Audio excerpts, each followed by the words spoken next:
in imtixaankii shahaadiga ee dugsiyada dhexe iyo sare u bilaabmi doono haddii aan la idhaa sabtida oo ay bishu tahay 28 iyadoo ay u fadhiisan doonaan marka la isku daro tirada ardayda guud ee u fadhiisanaysa imtixaanka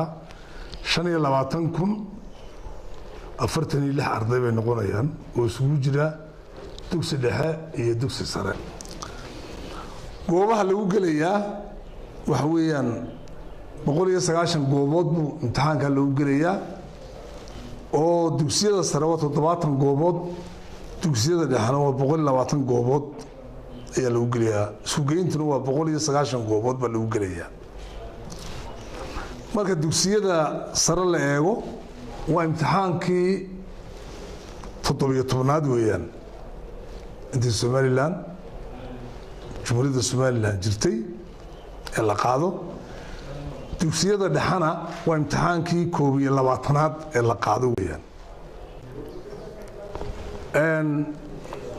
arinta kale ee aan doonayay ka hadla waxa weeye dugsiyada gaarka ah. dugsiyada gaarka ah duruufo gaar ay sheegteen.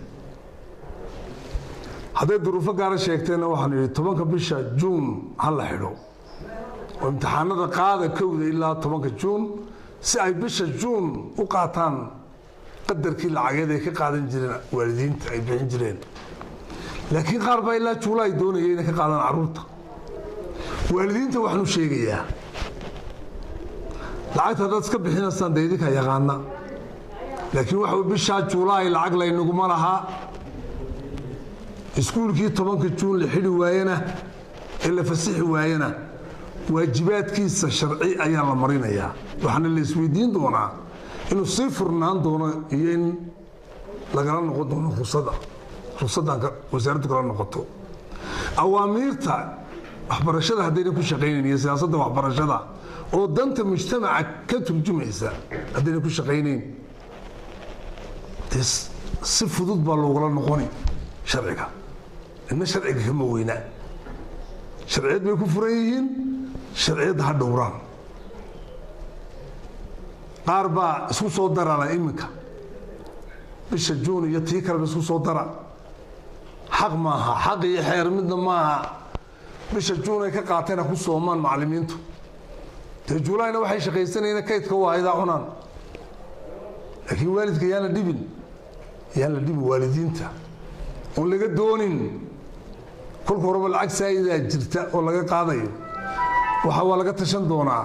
wasaaraddu waxay ka yeelan doontaa shir weyn oo su'aal iska weydiin doontaa